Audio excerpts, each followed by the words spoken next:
How to get funding for professional development is what we're going to be talking about today on How to Lead, the podcast for CEOs, founders and leaders who want the perfect balance of empathy and authority. I'm Kate Waterfall-Hill, and I'll be sharing some ideas from over 30 years of working in business and leadership development. Don't forget, if you want to learn how to become a better leader, you can sign up to my free Intentional Leadership Guide. Grab a copy of my book, How to Lead, or even sign up to one of my coaching programs and get my personal support with your leadership challenges at waterfallhill.co.uk. So let's kick off with my alter ego, Linda the Bad Manager, and see her response to funding professional development for her team. Yes, Jason, how can I help? You're interested in getting some personal development? Right, okay. What sort of thing are you thinking about? You wanted to get some coaching to help you advance your career? Right, well, why do you need coaching? You've got me as a manager. Surely I'm an inspiration enough, a good role model. I could coach you, couldn't I? Can't be that hard, can it? How can it be? You want somebody who's actually trained to be a coach? I could look it up on the internet, couldn't I? See what to do? I think it's about asking questions, isn't it? I mean, I can ask questions, can't I? Have you thought of doing it like this? Or why don't you try that? That's too much advice, is it? That's not what coaching's about. Oh, right.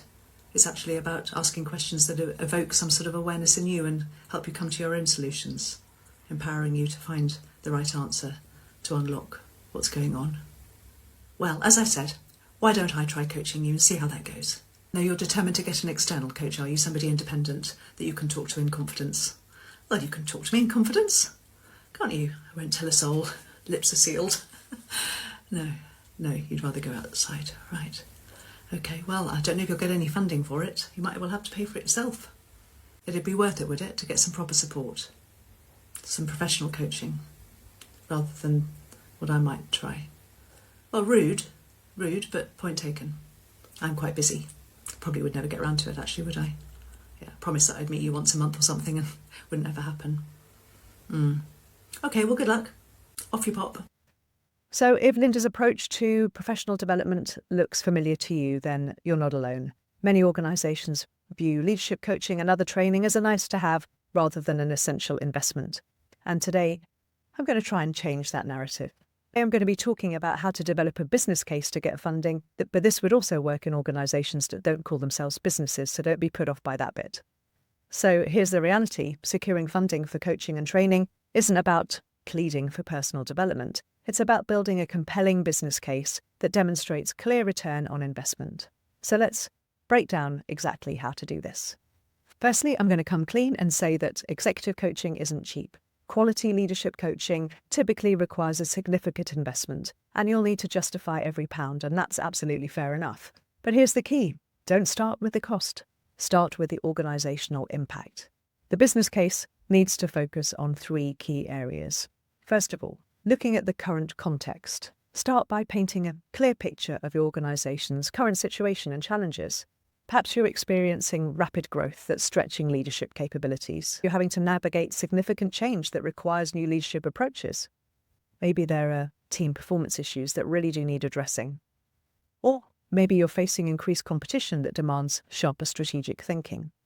The key here is to link your development needs directly to the organisation's objectives. This isn't just about personal improvement, it's about organisational effectiveness. Secondly, take a look at specific challenges and focus areas. At this point, it's a good idea to outline specific areas where coaching or professional development will make a tangible difference. Be precise about what needs to improve. So let's take them in turn. Strategic leadership.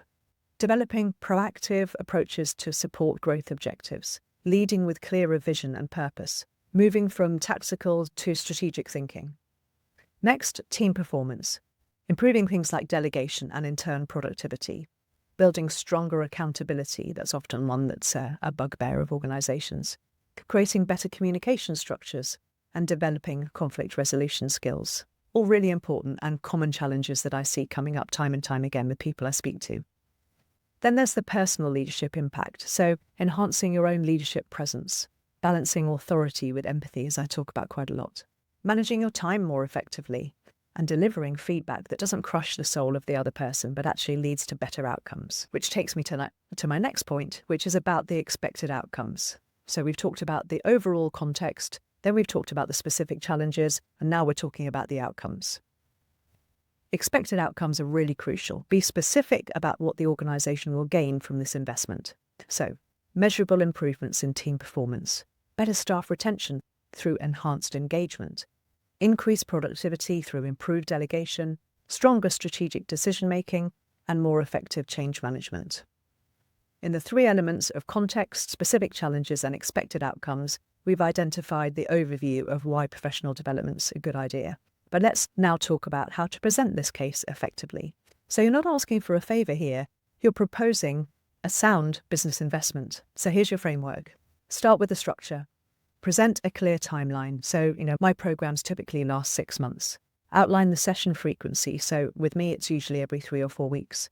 And explain the methodology. So there's some assessment, there's action planning, there's progress reviews. And with my Leadership Accelerator program, there's an Institute of Leadership certificate at the end. Then focus on the ROI. Don't just state the cost, contextualize it. So, for example, compare the coaching investment to the cost of replacing a team member. That can often be 6 to 12 months of a salary, can you believe it? Calculate the value of improved team productivity and quantify the impact of better strategic decision-making. Really consider the cost of not developing leadership capabilities. Here's a powerful way to frame it. If coaching helps you save just 1 hour a week through better delegation and time management, that's 52 hours a year. Multiply that by your hourly rate, and you've already shown significant return on investment. But the real value goes far beyond personal time management. Consider these broader organisational impacts. It's very likely that you will reduce recruitment costs through better staff retention. You'll improve project outcomes through enhanced leadership capabilities. You're going to enhance team performance through clearer communication. There'll be faster problem resolution through improved conflict management, and you'll enhance strategic decision-making, leading to better business and organisational outcomes. And in turn, this means that you'll have stronger succession planning and talent development because the leaders will be leading their people better and they can rise up as well. So let's look at some specific examples of how to quantify these benefits. So with team performance, if improved leadership leads to just a 5% increase in team productivity, you could calculate that across your entire team's salary bill. Next, how about staff retention? Because if better leadership helps retain just one team member who might otherwise have left, you might be saving recruitment costs, maybe 20% of a salary, lost productivity during the vacancy, onboarding and training time for the replacement, knowledge retention, and also there's team morale impact, don't forget that. When presenting a case, you can use this structure. First of all, an executive summary. So something along the lines of, this proposal outlines a structured leadership development program designed to enhance our team's performance and support our strategic objectives. The expected return on investment is X times the program cost through improved productivity, retention, and strategic execution. There it is in a nutshell. Then the current situation. Our team is facing whatever the specific challenges are, which directly impact our ability to achieve specific goals. And these challenges include, and it might be something like rapid growth requiring enhanced leadership capabilities, team performance issues needing systematic resolution, strategic priorities demanding sharper decision-making, and change management requiring new approaches. And then move on in the third section to the proposed solution. A targeted coaching program, for instance, will address these challenges through structured one-to-one coaching sessions every 3 to 4 weeks. For, in the case of my Leadership Accelerator program, it's weekly sessions. Clear goal setting and progress measurement, practical tools and techniques for immediate application, and regular progress reviews and adjustment. Then section 4, talk about the expected outcomes. This investment will deliver measurable improvement in team performance within 3 months, enhanced strategic decision-making capabilities, stronger team engagement and retention, more effective change management, better succession planning and talent development. The last section, number 5, should detail the investment required. So the program requires an investment of X, representing approximately whatever the comparison is to the relevant business metrics, and this investment is expected to deliver returns of X times the cost through improved productivity worth X, retention savings of Y, and enhanced strategic execution valued at Z. So let's also address some common objections you might face and how to handle them. One is, it seems expensive. It's not in the budget. So let's look at the cost in context. If we achieve just 5% improvement in team productivity, that represents however much money in additional value. Compare this to the cost of relevant business expense or the impact of this business risk. Another concern sometimes is time investment. Can we spare the time?